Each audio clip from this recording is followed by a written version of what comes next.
welcome back to my 2025 reading wrap-up series. Today we are talking about authors, going through genre, author categories, the awards for my favorites in each one. Yes, I was living under a rock for some of these authors, so don't make my mistakes, okay? Make sure to add all of these awesome authors to your 2026 lineup. Starting off with my favorite Romantasy author that I discovered in 2025 is Amber v. Nicole. The Gods and Monsters series is really just my favorite dark urban romantasy series. It has all of my favorite tropes like morally gray FMCs, a large cast of characters with complex found family relationships, even slow burn true enemies to lovers ping-ponging back a little forth there, but it also has like a fantastic plot. So definitely give her books a try if you want to try dark romantasy with also extensive lore and just love, sacrifice, and battles amongst gods and monsters. The awards for my favorite just overall fantasy authors I discovered in 2025 goes to M.L. Wang and J. Kristoff.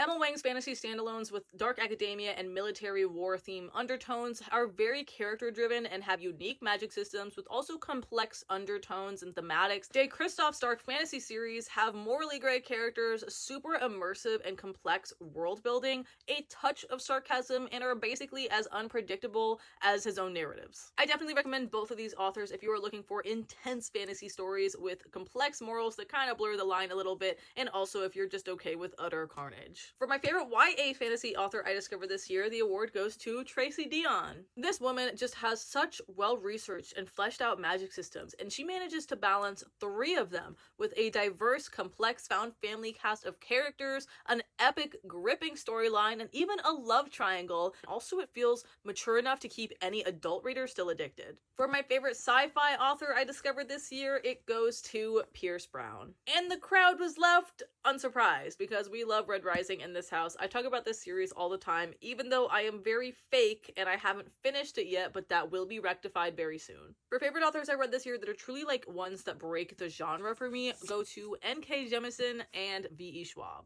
V.E. Schwab started as a poet, and you can absolutely tell with her prose. Her standalone books feel like they combine like historical fiction and poetry and fantasy while also having romantic or even horrific undertones. Meanwhile, N.K. Jemisin's Broken Earth trilogy feels like it combines speculative fiction and sci-fi and dystopian and fantasy elements all in ways that truly like blow my mind. Definitely try both of these authors for fantasy stories unlike any you have read before. Saving the best for last, I do love spotlighting indie authors when I can on my page, and I have loved a good few of them, so instead of just picking favorites, I'm going to throw them up on the screen for you to screenshot, save for later. Make sure to either add them to your TBR or add them to your upcoming release list. I do have a few more topics planned in my 2025 reading wrap-up series, so follow along for the journey if you want, or let me know any topics you'd like to see next.